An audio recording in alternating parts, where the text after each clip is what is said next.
Exercise 13-23. We're going to do some journal entries for issuing stock, and then we're going to work on the equity section of the balance sheet.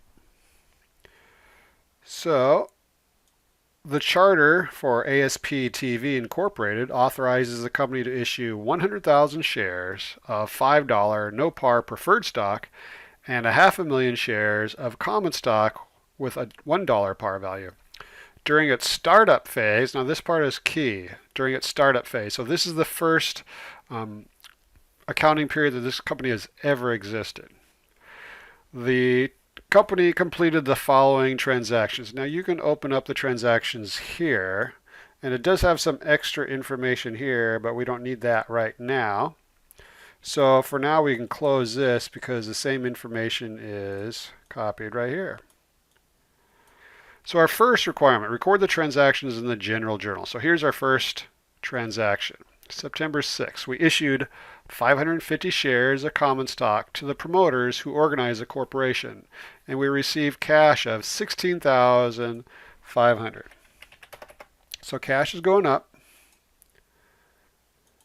and we had to give them some common stock, which means our common stock account needs to go up.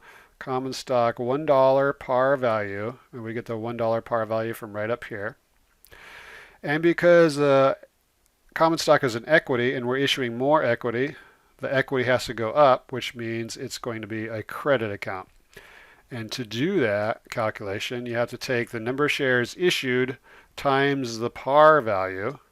So $1 par, like I said, we get that from up here, times the 550 shares from right here, and that gives us $550 credit. Now this does not balance because we received more than the par, so we have to record paid in capital in excess of par on the common stock. And to calculate the credit, you're just going to take the debit, subtract the credit, and we're going to get $15,950. And we need an explanation. Issued common stock for cash. Next transaction. 6 days later, we issued 400 shares of preferred stock. Now the preferred stock up here it tells us it's $5, comma, no par. Just as a reminder, the $5 means it's a $5 dividend, which is just extra information because we're not doing dividends in this transaction. So it's no par stock. And we receive cash of 23 grand. So cash is going up. 23,000. Preferred stock, no par value, is going up. 23,000. We need an explanation. Issued preferred stock for cash. Next one, we issued 1,500 shares of common stock in exchange for land. And the land had a market value of 17,000. So we need to record the land at market value. So land is going up. It's an asset, so therefore it's going up with a debit. And we issued stock, so common stock $1 par value is going up. And equity, remember, goes up with a credit.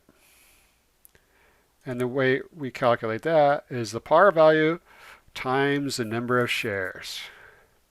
So the par value is $1 par, which we get from up here, times 1,500 shares, which we get from right here, gives us $1,500. I'm a whiz at math. $1,500. Now this does not balance, so we can calculate the balancing amount by taking the debit, subtracting the credit, and we get 15,500. Now debits equal credits.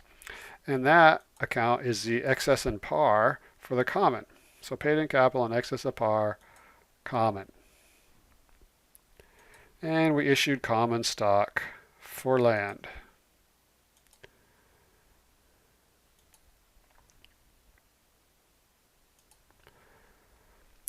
Requirement 2, prepare the stockholders' equity section of the ASAP TV balance sheet. And assuming that they had net income of $38,000 for the month.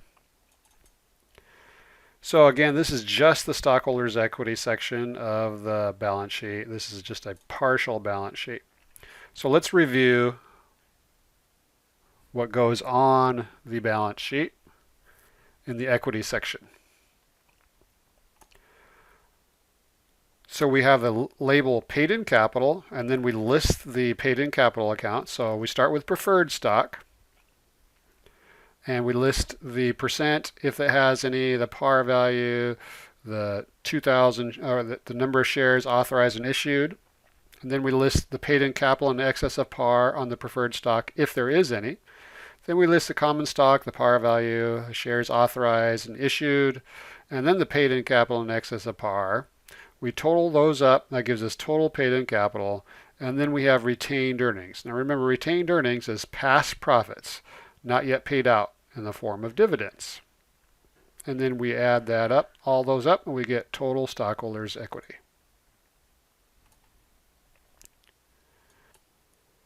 So now I want to open up the transaction so we see a summary of the transaction. That helps. So I'm going to widen this a little bit.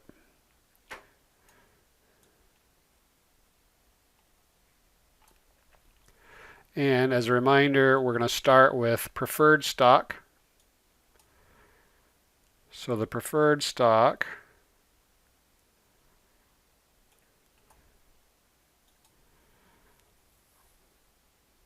is $5, no par value, 100,000 shares authorized. So let's make sure that that matches.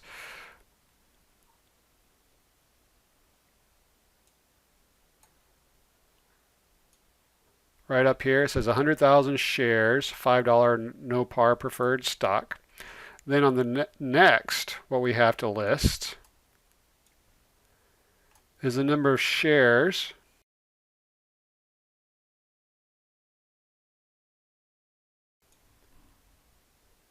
issued and outstanding.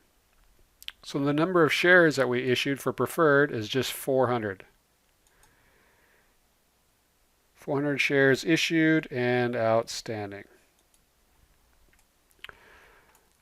Then I'm going to scroll up so we can see all of our debits and credits. Notice if we look at the debits and credits, there's only one preferred stock transaction, and it's right here. So I'm going to double click that, copy and paste, 23,000. Next, we have paid in capital in excess of par on the preferred, if there is any. And notice we look up here, there was no paid in capital in excess of par, so we're going to skip that. Next is the common stock. And the common stock is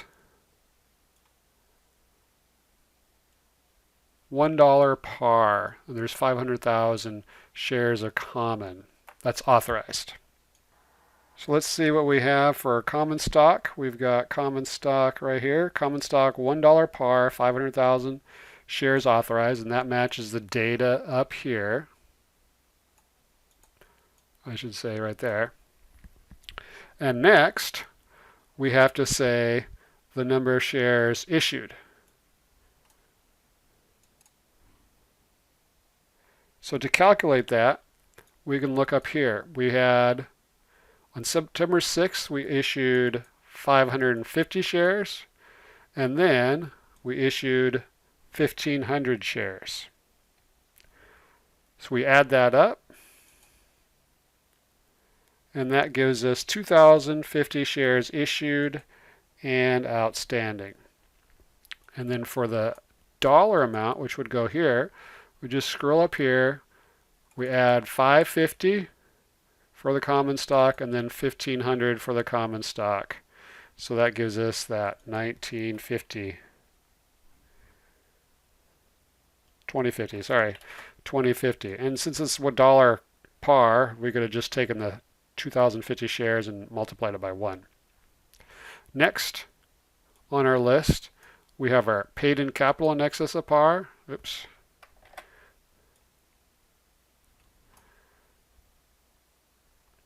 So I'm going to scroll up. So we've got paid in capital right here, 15,950.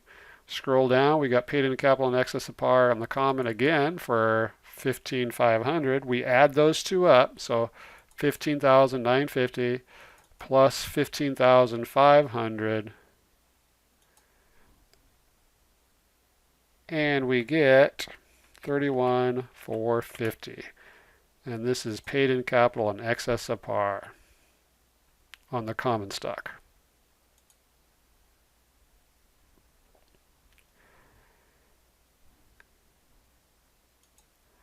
Then for total paid in capital, we're just going to take 23,000 plus 2050 plus 31,450, and we get 56,500.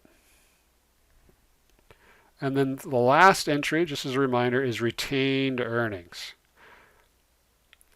Now, if this company had existed for multiple years, we would have had to know the previous period's retained earnings and then add the net income to it. But remember, for this company, it's during its startup phase. So this is the very first accounting period for this company. So we're going to find out what their net income is, which is right here, 38,000. And it also tells us the same amount right up here, 38,000. And just a quick reminder, retained earnings is past profits. So the profits we made are 38,000 that have not yet been paid out in the form of dividends. And we've not paid any dividends yet in this exercise. So this is retained earnings. So to get total stockholders' equity, you're going to take the 56,500 total paid in capital, add it to 38,000, and you should get 94,500.